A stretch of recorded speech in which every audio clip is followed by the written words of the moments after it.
that the only thing we have to fear is fear itself. I have a dream today. Your body went to sleep, but your mind is still caught up in a warfare. Your mind is the battleground. It's psychological warfare. With AJ Norton.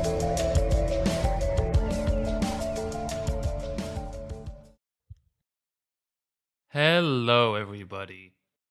I hope you're having a great day. You know, the reason I quit my job, this is going to be a rant podcast. Maybe I'll start a rant podcast every week. Let me know if you guys like it. Give this podcast a review. It helps me out a lot. I don't know how it helps me, but I assume it will help me in the future. Everyone, I've been having an awakening in the recent past. I have been woke, as they call it, I think. I have been changed from Pepe the Frog to somebody who at least thinks they see the horizon, thinks they see what's going on. And holy shit.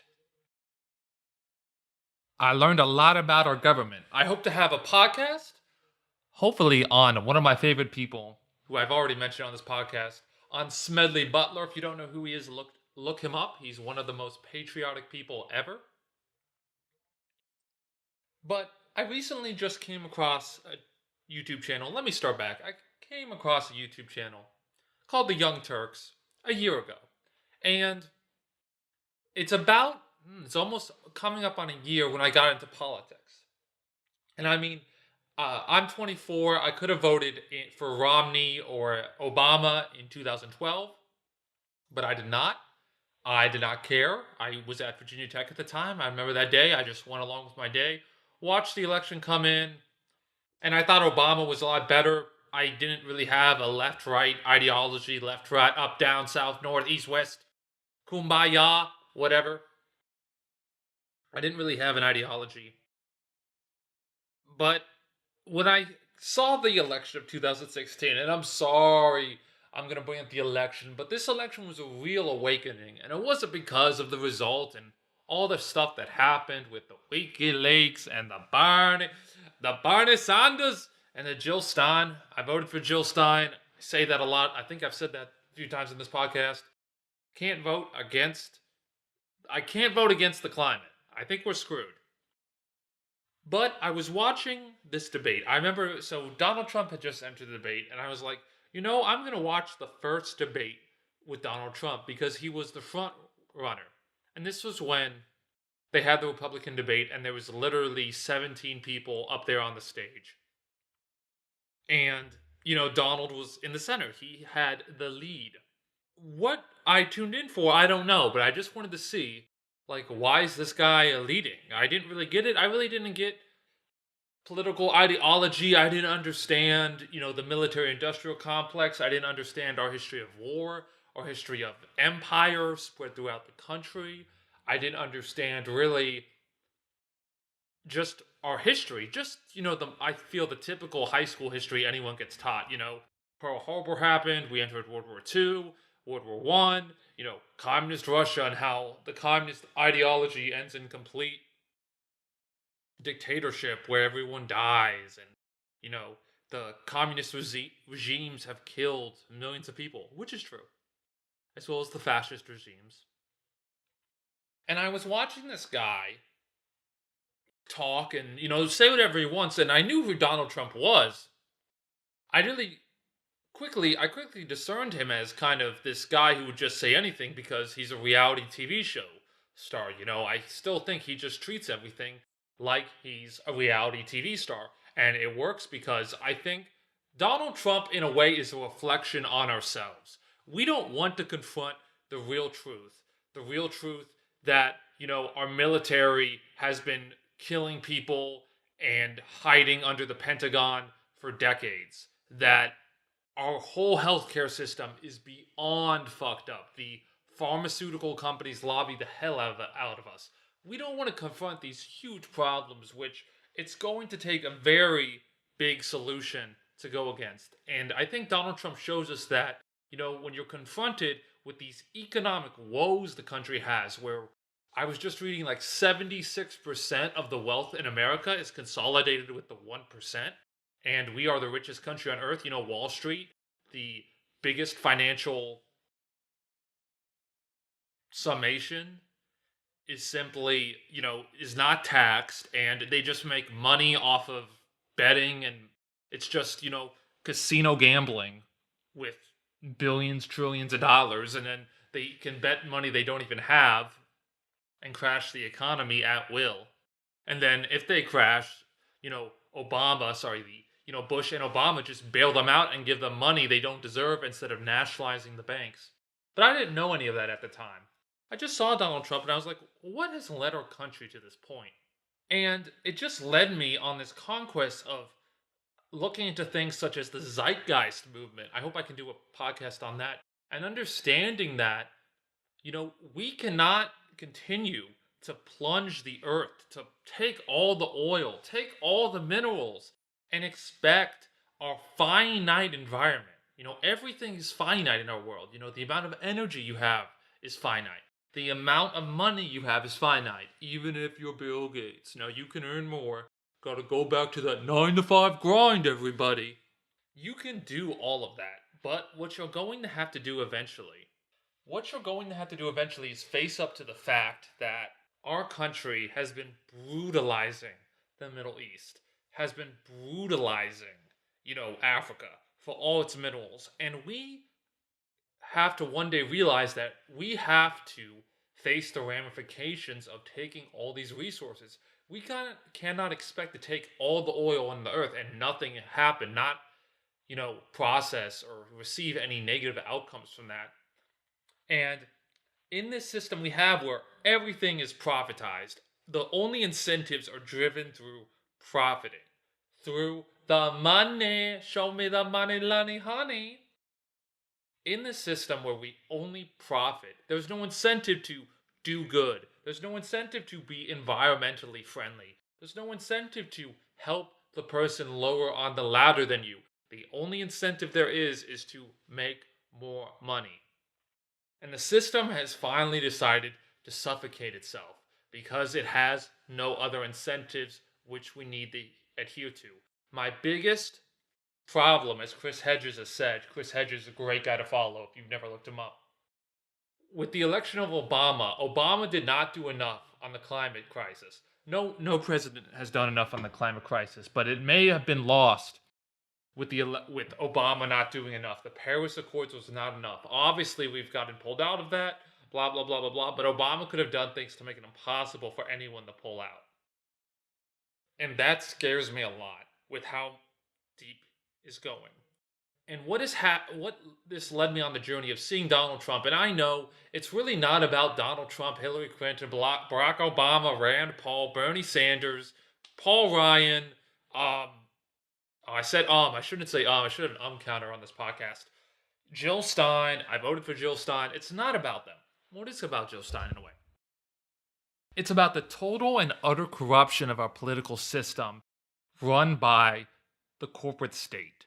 The corporate state that is ExxonMobil, the corporate state that is Goldman Sachs, the corporate state that is the military-industrial complex, the corporate state that is the CIA that overthrows governments. I think there was a report I saw on the Jimmy Dore show. The CIA has acknowledged overthrowing 80 governments in the past 100 years. There's no way to vote against the corporate state. And if you're a politician and you are any way against the corporate state, you will be made to heal. You will be made to change, let me put it this way. If you're a rock in the stream, putting Bernie Sanders or Rand Paul or, the most ethical person since Gandhi into presidency is just like throwing a rock into the stream, okay? The whole tide, the whole current is pushing towards more war, more corporations gaining more power, more consolidation of wealth, and putting anyone ethical in there may pause that process, may slow it down like a rock would in a stream for a year, for 3 years. But if you ever posed a major problem to the total utter corruption of the system, they would get rid of you. They would work around with you. here, I just pause a simple question, and you can differ from me, and that's why I have this podcast, to have different opinions. If you got Bernie Sanders in there, and my opinion has changed on this greatly, I did not think this 6 months ago. If you got, let's say you got Bernie Sanders in there, let's say, the political revolution happened. How would he get single payer? Everybody would be against him. You see, if you're for single payer, if you're progressive, if you listen to this podcast, you want single payer. Even after all that support Bernie shows, even after, single payer, I believe it's above 50%, both sides, doesn't matter. Left, right, blue, red, black, yellow, purple, patriot, Democrat, whatever. It's above 50%. He's not going to get it passed. The Democrats and Republicans don't support it. Neither party wants single payer. That's because the corporate state controls both parties. Now, sometimes the party may pay fealty to one party, but no, they all want more profit, more war, more slavery by the healthcare system. That was the genius of Donald Trump, is that since, he didn't repeal Obamacare, we are now, the normalization of Obamacare is hideous, because now we appreciate Obamacare because it ensures corporate mandate slavery, where you are mandated to have health care, or you pay a fine, or you have to be a slave to these insurance companies, which don't supply any health care. They just supply the administration. And that is really, I guess, what we have to address, and what I watched this great YouTuber, who I'm going to link to, called The Sane Progressive, is that before we look at solutions, we must change ourselves. We must have a changing of the mind, a changing of the psychology. And that changing of the mind is that the total and utter corruption of our system is a war economy. We fund the Pentagon. We put trillions of dollars into these wars to take the oil in Iraq, to take the oil in Afghanistan. We probably are trying to get a war in Iran in the future. That's just speculation, okay? To have these war profiteers, what are we going to do? How are we going to buck this system? And this is really hard. This is the $25 billion question. And while this system, this war economy, has been going on maybe since post-World War II, since Eisenhower alerted to us about the military-industrial complex, it's going to kill us. If you believe in global warming, it is going to kill us. And that's our biggest problem, is that before, you could live in America. If you live in America, you're in the 5%. You may be homeless, you may be whatever, but you're in the top 5% because the war economy doesn't affect you yet. This is what I fear. This is what I fear in everything we do, is that if we let this economy crush us, if we let capitalism crush us, it will end human civilization. Our intelligence will kill us. Our power grabbing has killed us. We live in an oligarchy. There's this Princeton study. I'm doing a podcast with someone who's trying to get a constitutional amendment to end our political corruption, to overturn Citizens United.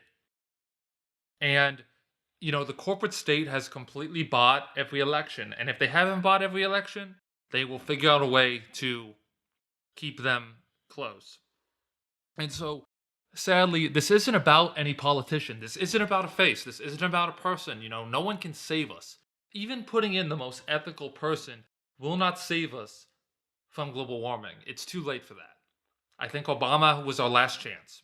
I think that's just sad. I mean, Trump is going to be a waste of 4 years, and it's going to be on steroids. With Obama, it wasn't on steroids. Hillary would not have left the climate accords, but it is what it is. I don't know how much the climate accords affects us, and whether global warming kills us all in 2040 or 2080, it still will kill us all, and we still could have prevented it. How we attack the corporate state, I think the Sane Progressive, again, puts it in a good way. And this is why I got so incentivized, so enraged to make this podcast, is that the first thing we need to do is, first of all, inform people, educate people, and make people realize we are all the same.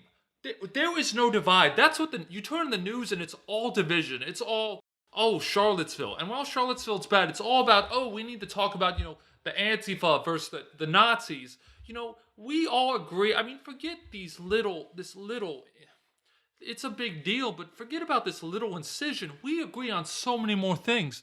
We all want, I'm going to sound like Jesus Christ now. We all want our kids to live a healthy life.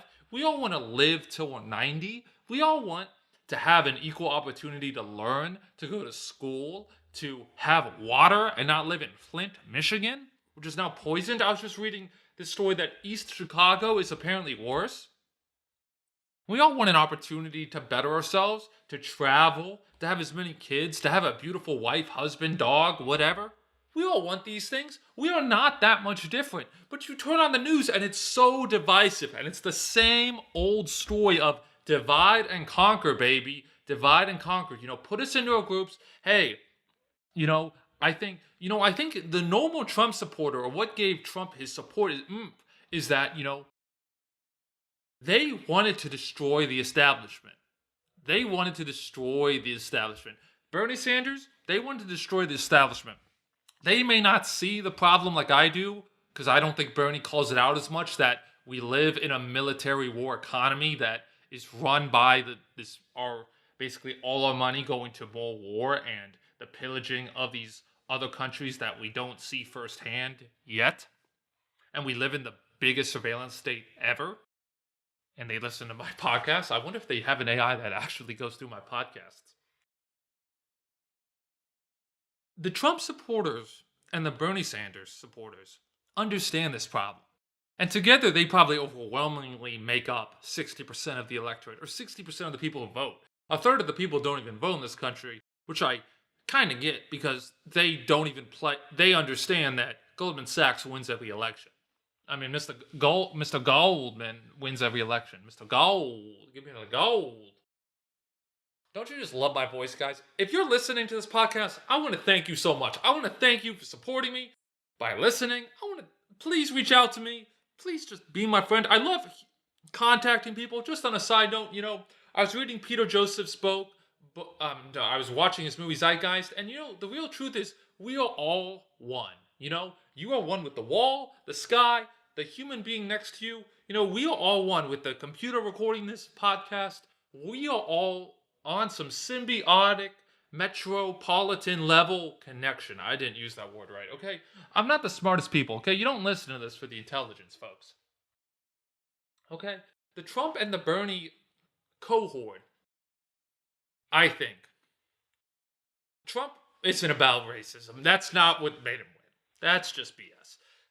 The part that made him win, of course, and there's racism that's part of it, and he definitely inflames it, but what gives him his oomph is that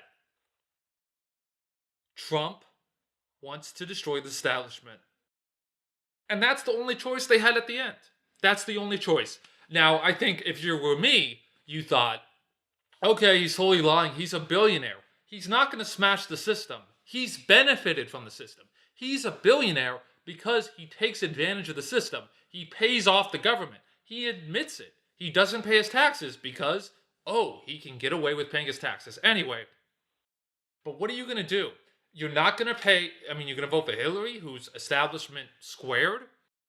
And anyway, I think the voting counts show that.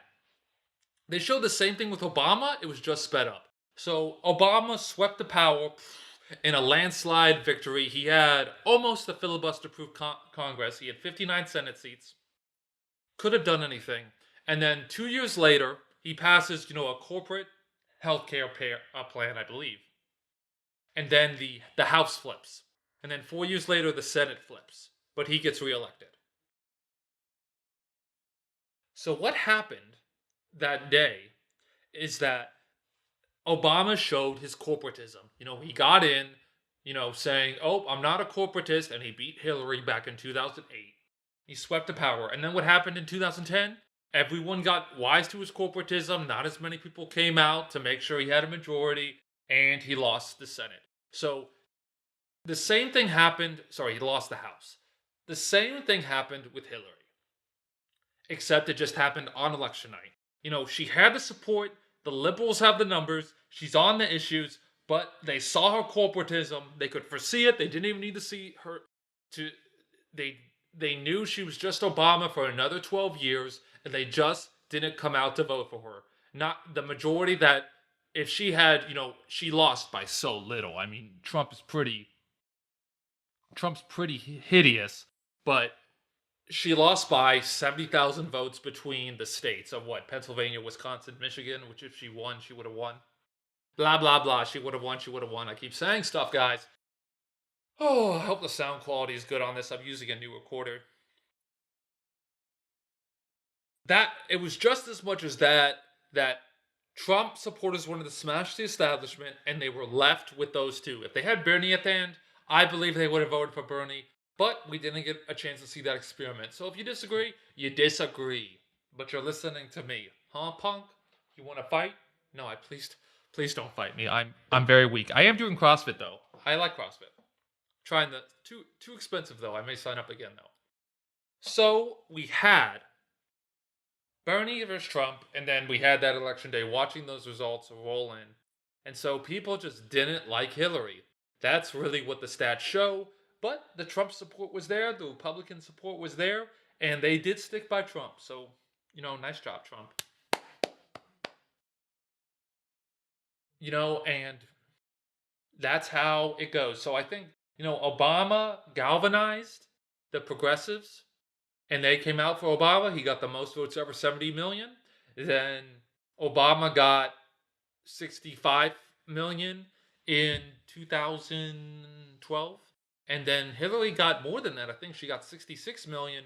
And because of our corrupt electoral college system, it's not corrupt, it's just an old esoteric system that prioritizes the smaller states, which are usually Republican,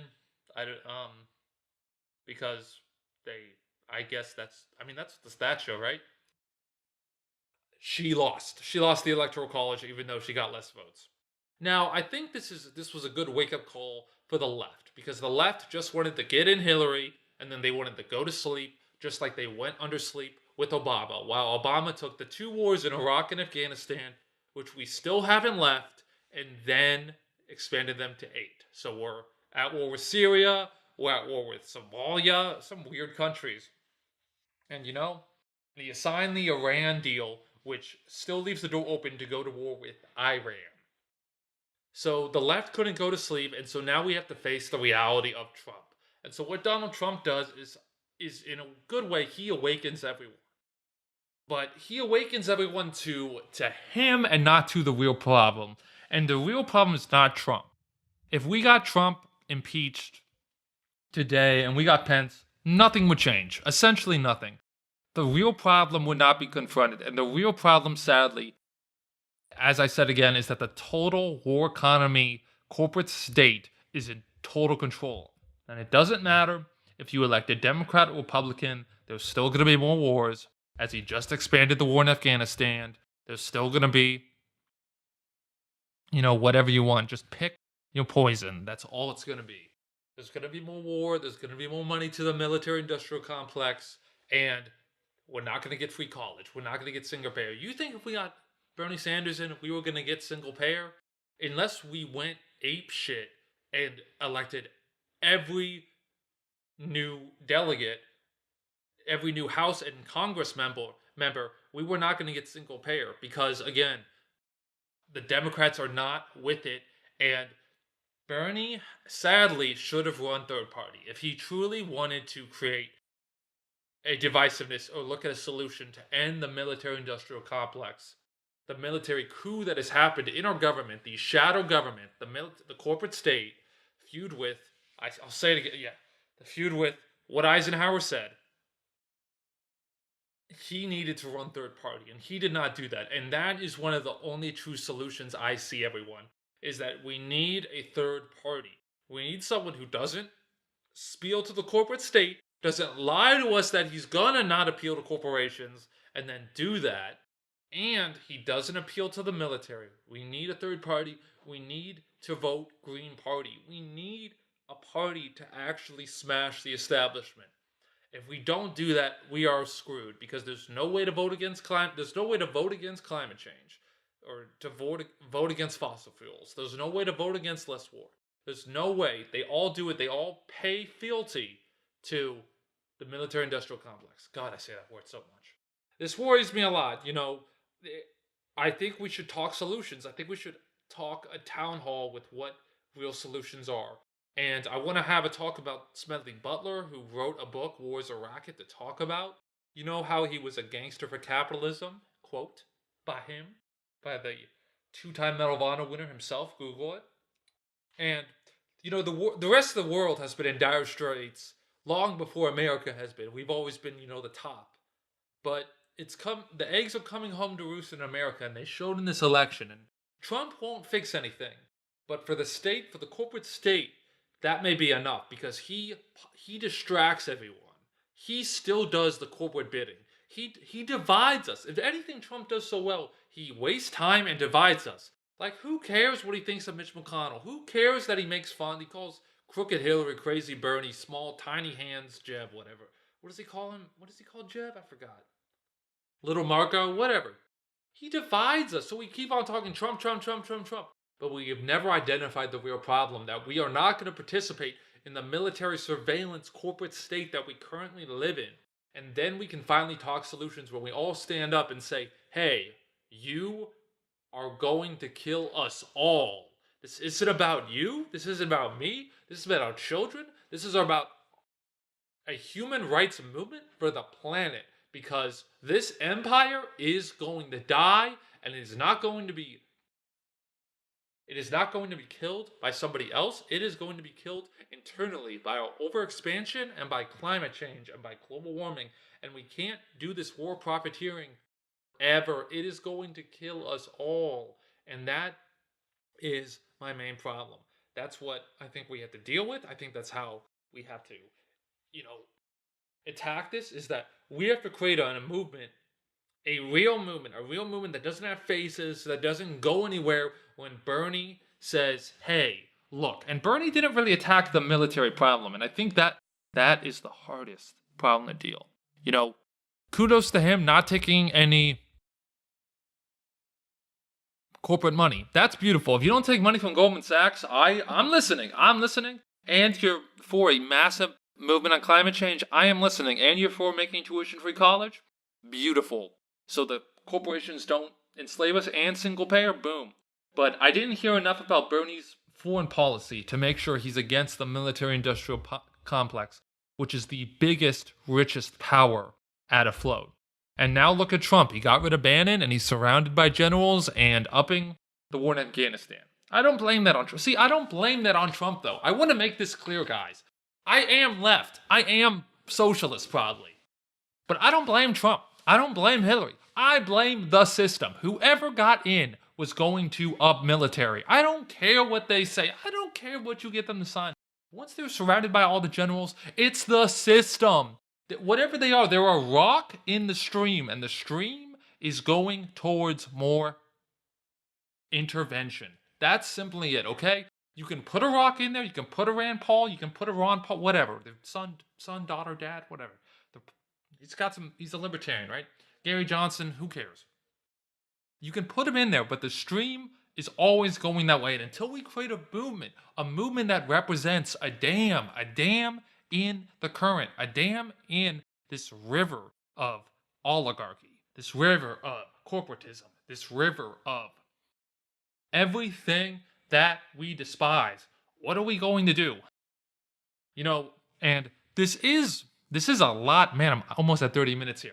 This is a lot to go after. I don't know if we can actually do this. I guess that's the hardest thing, is like, man, do you really, if you're smart enough, first of all, I think to come to, kind of a third world view, a, mountaintop view of all this, and actually see, the division that's happening with left, right, corporate, seeing all the liberals cry, and watching Ann Coulter and Tommy Lauren, make fun of all the liberals and the snowflakes, and dividing us even more by making fun of Colin Kaepernick or whatever. And then seeing, I don't know who's on the left, and seeing the Young Turks make fun of the conservatives, make fun of Ben Shapiro, who's a really smart guy, by the way, you should check him out. And then just seeing that they don't attack the problem. We should all just be talking like, hey, we're all gonna die, guys. Or if we don't die, our children are gonna die. We are making this earth uninhabitable for us by endless war and global warming. Boom, okay? Do we disagree on this? Does anyone disagree on that? I just want to know. And they try to separate on this. And if we do disagree, let's actually talk about that, because that's the real problem. I will endlessly, I'll go to the earth to debate you on, maybe I'm not as accurate on climate change, maybe I'm wrong, but do you disagree that, hey, all our money goes to military, or like half of our budget is in military, when you could just have free college? You could, like, we spend like $1 trillion on military, like 70 billion every year for college. Boom, boom, free college. Your kid goes to college for free. Your kid can go to Harvard. If he can get in, it's free. Boom, bada bing, bada boom. Okay. A tax on ExxonMobil, just a tax on ExxonMobil so they don't go kill the Arctic. Do you really think it's good for them to drill in the Arctic, where, you know, it's been like that for millions of years? You know, and I'm not a scientist. I'm not the person who can, you know, argue with you on climate change. I made my argument clear. Do you think we can continue to pillage the earth, to take everything we can from it, and not expect any repercussions? I don't have any facts. Go watch. You know, I know everyone makes fun of Al Gore. You know, they look to nitpicks as facts, but the sea level's rising, and we've had the warmest years on average. And I'm saying, you know, people expect this to have an exponential effect. And while the models may not be 100% accurate, you know, it's just like smoking. You know, there are people who live to be 95 who smoke every day, but there's also people who die to be 40. What's the real truth? You probably like lose 10 years off your life. You know, there's the crazy people who think it's 20, which is probably where I am. But, you know, more often than not, smoking probably decreases your life and increases your chance of lung cancer, right? That's what global warming is. It's like, maybe these models, you know, they predict New York to be under by today, but instead it will be in 20 years. Okay, they're off, but they're looking in the right direction, and that's what you have to care. What do you think is going to happen? And, you know, we still pay off the Saudis. I don't know a lot about Al-Nusra and Al-Qaeda and how all these, you know, organizations coexist or how they were funded, but my belief is we fund Saudi Arabia, which funds these terrorist groups, because it's endless peace for endless war. That's what the war on terror is. It's an endless war for more money, because there's war profiteers. To the elites, read Smedley Butler, I'm doing a podcast on him. To the elites, to the corporations, war is a business. Intervention is a business. Making bombs is a business. And we need to stop that. We need to say, hey, you know what's a business? Making pies for my family. You know what's a business? Going to college. Oh, no, it's not going to college. But you know what helps the economy? Me going to college. Boom, baby. That's what we need to do. And we need to figure out, we need to stand up and say, hey, we won't take it. Hey, none of us are going to participate in this electoral system which you dominate, which you purposely put all the candidates out of the debates, because the Democrats and the Republicans run the debate committee and make sure Jill Stein and Gary Johnson can't participate. It's complete BS. I don't know the answers, and I think that's what everyone wants to ask. Okay, you pointed out the total corruption. You've gotten everyone on board. That's the hard part, though, is that we need to get more people on board. We need to get a third. We need to reach a tipping point where everyone realizes that we're on our last stand here. You know, it could be argued, like I said, that maybe Obama was our last chance to fix climate change, and he was a corporatist and increased the wars, blah, blah, blah, blah, blah, bailed out Wall Street. The economy is going to crash again, because Wall Street crashed the economy and nothing was ever fixed or put in place to stop them from doing it again. They just kind of got a wink and a nod. Hey, don't do it again, Wall Street. But they can do it again. And with Trump, they're empowered to do so. They're empowered to gamble and do all those whatever derivatives. Watch the movie Inside Job for more info on that. And also that bigger movie, what's it called? With Steve Carell and Batman. You know what I'm talking about, okay? The Behind the Crash with Margot Robbie in the bathtub. We are in kind of, I don't know if we're in a turning point, and it's history. If history is written 100 years from now because we have survived, that will be nice. But we are in a point where we need we need to do more than be activists during elections. And I've never really been an activist. I went to the Women's March against Trump, but we need to actually face the system. We need to march against the system. And there isn't a face to demonize in the system. This face isn't Trump. This system was long here before Trump, and it'll be long after Trump that this system exists.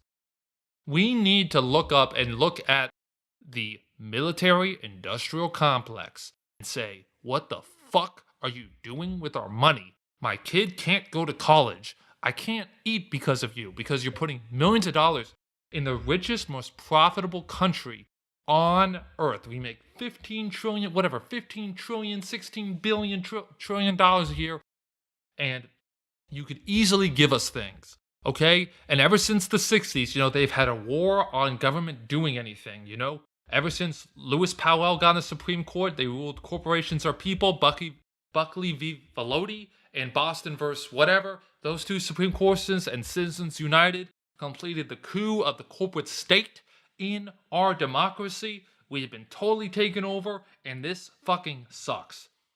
And I don't know what to do.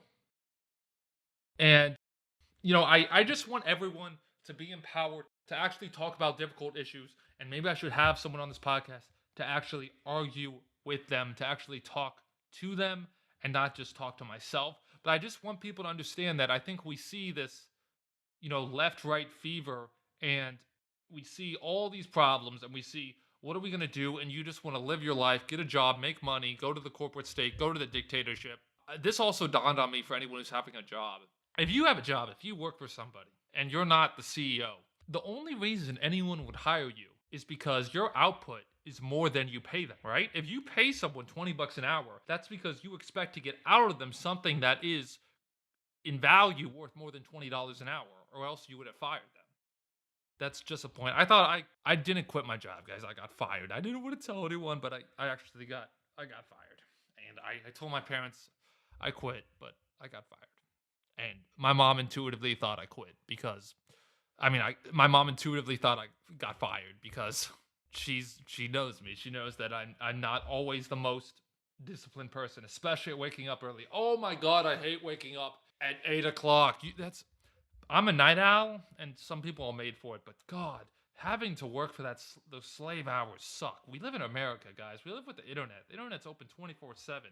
Do what you want. I'm on Reddit now, guys. That's it. That's for now. I hope you guys like this episode. I'm going to try to make it as good as possible. I really like you guys, and I hope we can have some more fun in the future, and I hope we can talk about ideas and solutions. But as for solutions, I'll give my thoughts. We can any chance you get, vote for somebody who doesn't take corporate money. And we have to go back to activism. We have to go back to movements, and this movement is about Bernie. Even if Bernie doesn't run in 2020, I think he will.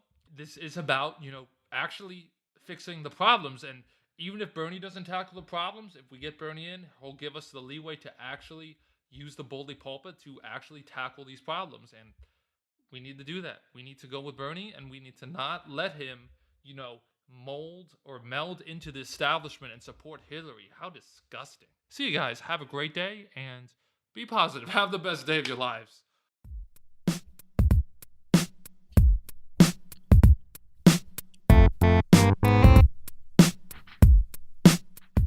Hey everyone, it's me, AJ again. Thank you for listening. As always, all the show notes and links mentioned in this episode are on my website at psychowarfare.com. You can also go there to sign up for my email list and stay up to date on new content and updates. As always, feel free to email me with ideas, advertisers, or improvements, especially AJ@psychowarfare.com. AJ, 2 letters. Have the best day of your lives, ladies and gents.